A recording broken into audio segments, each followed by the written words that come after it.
मुफ्ती तारिक मसूद के बयानात के लिए मुफ्ती साहब के ऑफिशियल चैनल मुफ्ती तारिक मसूद स्पीचेस को सब्सक्राइब करें।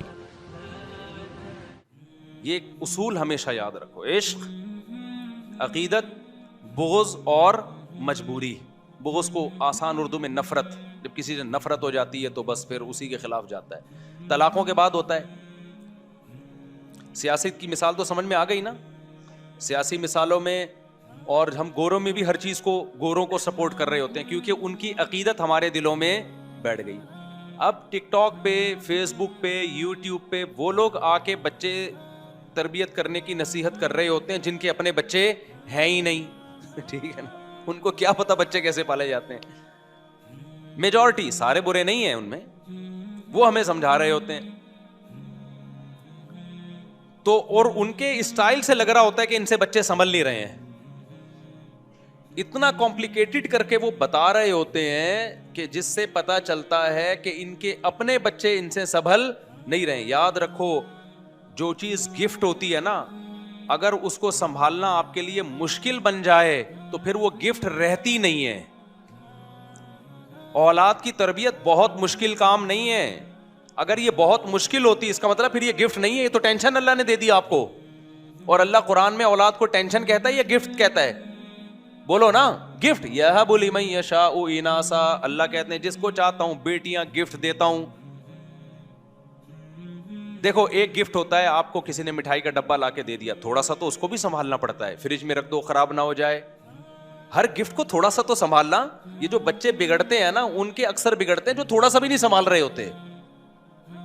चर्सियों में बैठ रहे हैं, हीरोइन में बैठ रहे हैं, उनको फिक्र ही नहीं है, टाइम ही नहीं दे रहे बिल्कुल उनको, या बदतमीजी से उनसे बात करते हैं, उनके अखलाक खराब कर दिए।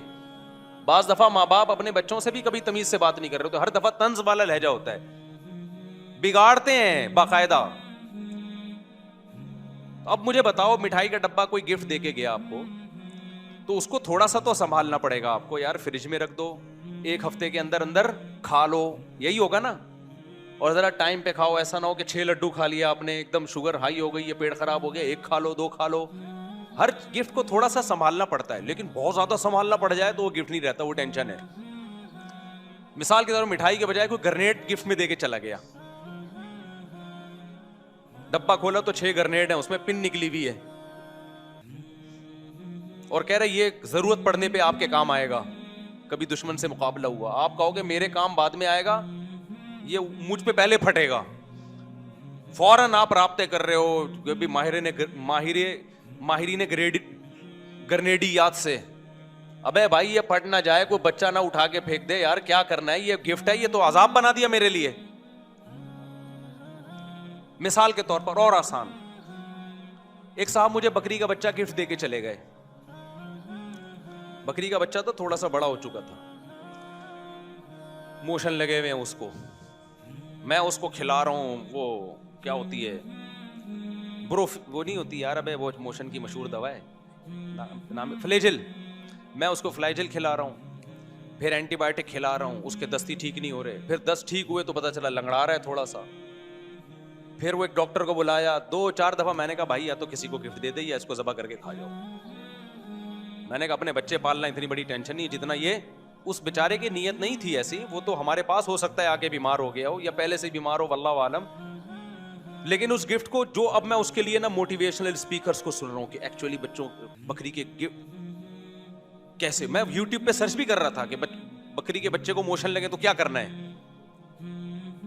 तो मैं फिर माहिरे जो डॉक्टर्स वहां से आए हैं उनसे मैं गाइडेंस ले रहा हूं कि जी ये बच्चे में बीमारी हो जाए तो कैसे। इसका मतलब भाई ये बच्चा गिफ्ट नहीं है, ये अजाबे जान है, ये किसी ने अपनी टेंशन आपको पहनाई है। बाज़ दफा ये होता है कि गिफ्ट का लेबल होता है लेकिन टेंशन आपको, बोलो, पहनाई जा रही होती है। कि यार मुफ्ती साहब को शौक है ये बिस्मिल्लाह ही अल्लाहू अकबर पढ़ के वहां। तो अल्लाह ताला ने औलाद को गिफ्ट करार दिया है। क्या करार दिया है? इसकी तरबियत कोई बहुत रॉकेट साइंस की जरूरत नहीं है, वरना ये गिफ्ट नहीं है, ये अजाबे जान है। तभी तो इन लोगों ने रॉकेट साइंस रखा हुआ है उसकी तरबियत में ना, तभी इनके 2-2 होते हैं। 2-3 के बहुत मुश्किल काम है, उसको बहुत ज्यादा मुश्किल है, तभी औलाद को बोझ भी समझते हैं। ऐसा बिल्कुल भी नहीं है। चंद चीजें हैं बच्चे की तरबियत में, वो कर लो, फिर गालिब यही है कि इंशाल्लाह नेक बच्चा बनेगा। फिर भी बिगड़ जाए तो वो तो 100% तो भाई गारंटी किसी की भी नहीं होती। नूह अलैहिस्सलाम का बच्चा भी तो बिगड़ गया था ना। तो चंद चीजें हैं, वो चंद चीजें क्या है, बच्चे को बुरे माहौल में बैठने, बोलो अभी बोल लो ना यार, उसकी दोस्तियां मत करो। और दोस्तियां ज्यादा खराब होती हैं स्कूलों में। बाज़ दफा अच्छे स्कूल में बच्चा बिगड़, याद रखो स्कूलों का सिस्टम ना होता ना तो सब नेक होते, ये तो मैं लिख के दे दूं आपको। स्कूल और कॉलेजेस अगर ना होते तो हम एजुकेशन हासिल करते ना करते, ठीक है एजुकेशन में भी, लेकिन नेक सब होते, ये जहन में रखना। हमारे स्कूलिंग सिस्टम और कॉलेज और यूनिवर्सिटियों का जो सिस्टम चल रहा है ना, वो सिस्टम नहीं है, वो सिस्टम है। तो बच्चों की तरबियत का मसला भी इतना ज्यादा उसको कॉम्प्लिकेटेड नहीं बनाए, वरना ये नेमत नहीं है, ये क्या, तभी तो इन सेकुलर लोगों के 2-3 के एक्चुअली पालना बहुत मुश्किल, एक्चुअली सिर्फ बच्चे पैदा ही नहीं करने होते, एक्चुअली एक एक बच्चे को वो चाहिए, वो क्या कहते हैं, हमें तो वो भी नहीं पता क्या चाहिए इनको उतनी ज्यादा। हर बच्चे को आपकी जो है ना तवज्जो चाहिए, तवज्जो, फिर इतनी फुल तवज्जो देके भी वो अजीब सा मम्मी डैडी सा बन रहा होता है। वो तवज्जो चाहिए, हम भी मानते हैं, लेकिन इसकी तवज्जो चाहिए, पता है जितनी माँ बाप की तवज्जो चाहिए उतनी ही बहन भाइयों की तवज्जो चाहिए उसको, जो कसरत से हो खेलने कूदने के लिए। बच्चे को अगर बहन भाई नहीं मिलेंगे, वो गली मोहल्ले के बच्चों के साथ खेल के सुधरेगा नहीं, बल्कि बिगड़ेगा, वो बिगड़ेगा। बहन भाइयों में अल्लाह ने ये जज्बा रखा है, खुद जितने बिगड़े हुए हों कभी भी नहीं चाहेंगे कि हमारे बहन भाई भी खराब हो जाएं। दोस्तों में अल्लाह ने ये जज्बा रखा है, अगर एक चर्स पीता है वो चाहेगा मेरा दोस्त भी चर्स पिए, ये फर्क है। और बच्चे को बच्चे तो चाहिए लाजमी, वरना वो मेंटली ग्रोथ नहीं कर पाएगा। अगर आप उसको बहन भाई नहीं देंगे आपस में खेल कूद के लिए, तो वो कहाँ दोस्तियां लगाएगा, वो महल्ले पड़ोसों में दोस्तियां लगाएगा। वो कजन भी खराब करते हैं, उनमें भी वो बात नहीं होती जो सगे बहन भाइयों में होती है। बाज दफा होमोसेक्सुअलिटी में कजन की वजह से लड़का मुब्तला हो जाता है, कजन खराब करता है अपने कजन को, क्योंकि महरम रिश्ता नहीं है। समझते हो कि नहीं समझते? फिर भी कजन बाहर से बहरहाल बेहतर होते हैं। कजन मैरिज क्यों जायज है? इसलिए कि नामहरम है वो।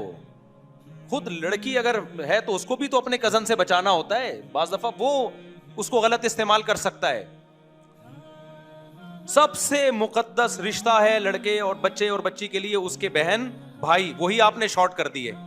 तो क्या बच्चे को बच्चे की जरूरत खत्म कर दोगे आप, उसकी फितरत चेंज कर दोगे? ना ना ना, बच्चा इस फितरत को लेके आया है कि उसको बच्चे चाहिए, वो नेचर खत्म नहीं कर सकते आप। बहन भाई आपने कंट्रोल करके 2 कर दिए, 1 कर दिया, तो नतीजा क्या निकलेगा? वो अपनी प्यास कहां से बुझाएगा?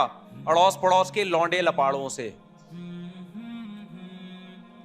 जिनमें एक भी खराब होगा तो आपके बच्चे को खराब करने की बोलो कोशिश करेगा वो। और आगे जो साइड इफेक्ट हैं, बुढ़ापा में जो बर्बादियां, ना बहुएं होंगी ना दामाद होंगे, ना खानदान ही बर्बाद, तो आप तन्हाइयां तन्हाइयां तन्हाइयां। बच्चे मारते पीटते भी हैं एक दूसरे को, वो भी ठीक है उनके लिए, बर्दाश्त पैदा होती है। इकलौते को तो आप सारी उसकी चाहतें पूरी करोगे आप, तो लाड़ प्यार में बिगड़ेगा वो भाई। देखो फौज को तैयार किया जाता है बॉर्डर पे लड़ने के लिए, तो फौजियों का मम्मी डैडी बनाया जाता है या ठुड्डे मारे जाते हैं? इससे मैं नहीं कह रहा कि अपने बच्चों को ठुड्डे मारो आप, क्योंकि आप कोई बॉर्डर पे लड़ने के लिए थोड़ी तैयार कर रहे हो उनको। लेकिन दुनिया में क्या हमेशा उसको फूल मिलेंगे? कांटे उसकी जिंदगी में कभी नहीं आएंगे। तो उन कांटों के लिए क्या ट्रेनिंग की है आपने? क्या दुनिया में कोई ऐसा शख्स है जिसकी सारी चाहतें पूरी हो रही हो? बोलो ना। कहीं चाहतें पूरी होती हैं, कहीं क्या करना पड़ता है। तो चाहतें सारी पूरी थोड़ी होंगी, जिंदगी में मसाइल भी आएंगे। उस मसाइल से निमटने के लिए आपने उसको क्या ट्रेनिंग दी है? वो बचपन से ट्रेनिंग होती है। जब बहन भाई एक दूसरे को कूटते हैं, शिकायतें लगाते हैं, शिकायती टट्टू बनते हैं। आपको पता है कि मैं तो तजर्बेकार हूं यार, आप अपने बड़े बच्चे को नमाज पढ़ा, हो सकता है सुस्ती करे, नहीं पढ़ेगा वो, छोटे को डांट रहा होगा, अब्बू ये नमाज नहीं पढ़ रहा, ठीक है ना। इससे उसके जहन में ये बात आती है कि नमाज ना पढ़ना बुरा अमल है, कल मैं भी ये काम नहीं करूंगा तो मैं भी बुरा हूं। ये जज्बा अल्लाह ने रखा है। मैं आज अगर मिंबर पे बैठा हूं ना, तो मेरे बड़े भाई बहनों का बहुत दखल है इसमें, ना होते तो मैं नहीं, कुछ भी नहीं बन पाता, मैं कुछ भी नहीं होता मैं तो। लेकिन चूंकि हम अकीदत में अंधे हो गए हैं गोरे की, मैंने बताया था ना, अंधापन, अकीदत में अंधा हो जाना, अकीदत इंसान को क्या कर देती है, अंधा। तो अब अंधे हो गए हैं, तो अब तरबियत कहां से ले रहे हैं हम, अंग्रेजों से, जिनके अपने बच्चे ही नहीं हैं, और जो होते हैं वो अब्बा को ओल्ड हाउस में जमा कराते हैं, वो तुम्हारी खाक तरबियत करे। इसका मतलब तुम वो तरबियती प्रोग्राम बच्चों पे फिट कर रहे हो कि कल तुम्हारा बच्चा तुम्हें ओल्ड हाउस में जमा कराएगा, और उसको वो बुरा भी नहीं समझते। गोरा थोड़ी इसको बुरा समझते हैं कि मेरे बच्चे ने मुझे ओल्ड हाउस में, वो कह रहा है मैंने अपने अब्बा को कराया था तो इसने भी करा दिया, तो क्या हो गया। ये वाली तरबियत आएगी सोसाइटी में। समझते हो बात को कि नहीं। तो ये भी क्या है, अकीदत में अंधापन। हाँ, अब बच्चों की बात है, थोड़ी सी बात बता दूं। पहला काम ये करो कि बच्चों को अगर स्कूल में पढ़ रहे हैं, दोस्तियां लगाने बोलो मत दो। दोस्ती अपने बहन भाइयों में, बस दाएं बाएं जाने की इजाजत नहीं। शादी ब्याह में लेके जाते हो, माएँ अपने बच्चों को अपनी माँ के घर लेके जाती हैं, तो वहां कजनों से उनको खेलने कूदने से मना ना करें। रात को सोने ना दें कजन के साथ, कतअन नहीं। मैं नहीं कह रहा कजन से बदगुमान हो, भाई बिस्तर क्या होगा, दूर। माँ की, क्योंकि बाप हर वक्त घरों में थोड़ी गुस्सा होता है। माँ की जिम्मेदारी है ये देखे मेरा बच्चा किसी बच्चे के साथ, कजन के साथ भी सोएगा, बोलो ना, ना नहीं सोएगा, हाथ का मजाक नहीं होगा, दूर। और अगर देख रही है कि कोई कजन गालियां दे रहा है, फिर भाई दोस्ती खत्म, तो दूर रखें, अपनी निगरानी में रखें बच्चों को। एक काम तो ये करना है। मौलाना शेखुल हदीस मौलाना ज़करिया रहमतुल्लाह अलैह फरमाते थे कि मेरा बच्चा नमाज में अगर सॉरी, शेखुल हदीस कहते हैं कि मेरे वालिद साहब मेरी निगरानी करते थे, मैं नमाज में अगर किसी शख्स के साथ खड़ा हूँ, जोहर की नमाज में, असर में भी अगर उसी के साथ खड़ा हुआ मिल गया, तो अब्बा पूछते थे ये तुम्हारा क्या लगता है, कि जोहर में भी इसके साथ थे और असर में भी इसके साथ, ये क्या लगता है। तो बच्चों के लिए दोस्तियां क्या हैं, बोलो खतरनाक। और ये जब तक नहीं रोक सकोगे जब तक अपने बहन भाई ज्यादा ना हो, वरना वो तन्हाई का शिकार हो जाएगा। दूसरा काम आपने क्या करना है, बच्चों से बात हमेशा तमीज से किया करो। बदतमीजी वाला लहजा इख्तियार, बोलो ना। बच्चों को आप अखलाक सिखाना चाहते हो, तो बद अखलाकी से बातचीत बच्चों के अखलाक को खराब कर देती है। बाज़ दफ़ा बाप का ये स्टाइल होता है, बाज़ दफ़ा माँ का ये स्टाइल होता है, अंधा है, नज़र नहीं आ रहा। माँ ने कोई चीज़ मंगवाई ना, बेटा कंघा लेके आओ, अब वो नहीं मिल रहा उसको, ये पड़ा हुआ है, अंधा है, नज़र नहीं आ रहा। तो आप भले उसको मौलाना तारिक जमील साहब के 2-2 घंटे के अखलाक पे बयान सुनाओ, बच्चे के अखलाक ठीक होने वाले, बोलो वो सीख ही यही रहा है घर से। अंधा है, अबे भाई ये क्या स्टाइल है बात करने का। अल्लाह का शुक्र है मुझे नहीं याद पड़ता मैंने अपने बच्चों में से कभी किसी से इस स्टाइल में बात की हो। अंधा है, नजर नहीं आ रहा, वो अजीब सा जुमला है यार, तुम क्या अखलाक सिखा रहे हो। इज्जत से बात करो, तमीज से बात करो। बेटा ये रखा हुआ देख लिया करो यार, थोड़ा हमारा भी टाइम बचाओ, अपना भी टाइम बचाओ। इस स्टाइल में बात करने में आपको क्या तकलीफ हो रही है। पहली बात, आपने खुद भी स्टाइल कहीं से सीखो।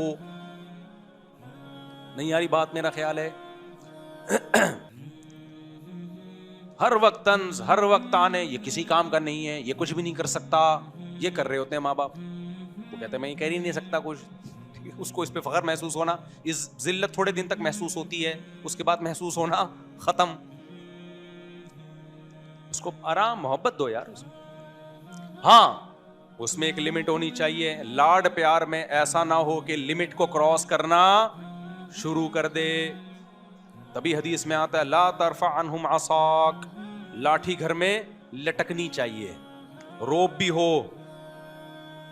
बेटा असल तो यही है कि काइंडली बेटा ये ले आइए, पानी ले आइए, थोड़ा खिदमत भी लो उनसे। गधा नहीं बना के रखो, लेकिन उनसे खिदमत। घर में बैठे हुए हो, अपने बच्चों से बोलो बेटा पानी लेकर आओ। इतना ज्यादा उनको रिस्पेक्ट देना कि अपना बाप बना के रख लेना। इससे बच्चा क्या होगा, बिगड़ेगा। तमीज, अल्फाज तमीज क्यों? बेटा जरा पानी ले आओ, अबे पानी लाओ, ओए, ये स्टाइल होता है। ले तो फिर भी आएगा, खिदमत का जज्बा भी पैदा होगा, अखलाक की ऐसी की तैसी, बगावत पैदा होगी उसमें। बेटा जाओ पानी लेकर आओ, शाबाश, ऐसे शाबाश का लफ्ज बोल दो आखिर में, काइंडली लगा दो। डिफेंस वाले काइंडली लगाएं, हम लोग शाबाश लगाते हैं, हम चूंकि अभी पुराने लोग हैं। तो समझते हो कि नहीं समझते? और उससे खिदमत लो, ये तो फर्ज है। मां को चाहिए बाप की खिदमत ले, बाप को चाहिए बच्चों से किसकी खिदमत ले? मां की। मां खाना पका रही है, बाप को चाहिए बेटी को बोले, बेटा तुम्हारी मां कब से घंटे से किचन में खड़ी हुई है, तुम्हारा फर्ज बनता है। हो उल्टा रहा है, सही है ना? जब बाप खिदमत लेता है औलाद से तो माँ बोलती है अभी तो आके स्कूल से बैठे हैं, थके हुए हैं, आपने भी इनको बस हर वक्त। तो इससे बच्चे के दिल में बाप के खिलाफ बगावत के जज्बात पैदा होते हैं। समझते हो कि नहीं समझते हो? खैर अभी ये टॉपिक बड़ा लंबा है, अभी मैं क्या किससे लेके बैठ गया। अभी तो मैं जो असल टॉपिक है उसको समेटता हूँ। तो मतलब कि रॉकेट साइंस नहीं है, चंद चीज़ों का ख्याल करना पड़ता है। फिर भी बिगड़ जाए तो बिगड़ने दो, ऐसी की तैसी। क्या करें अब, यही थोड़ी कि पूरा दिमाग ही उसी पे खर्च कर दें। इसलिए मैं कहता हूं इतने बच्चे पैदा करो, 2-4 स्पेयर में बिगड़ने के लिए भी रखो। हाँ, एक ही 2 ही बच्चे ही हो गए, पूरी तरबियत के बाद भी बाज़ दफा बिगड़ जाता है।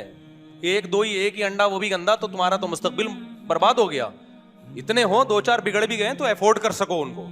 सारे फिर भी नहीं सुधरते, अल्लाह करे सुधरे सारे ही सबके, लेकिन बाज़ दफा होता है एक आध आड़ा तिरछा निकल आता है, वो नहीं सीधा होता। तो इतने हो दूसरे के, चलो यार एक बिगड़ भी गया तो चलेगा।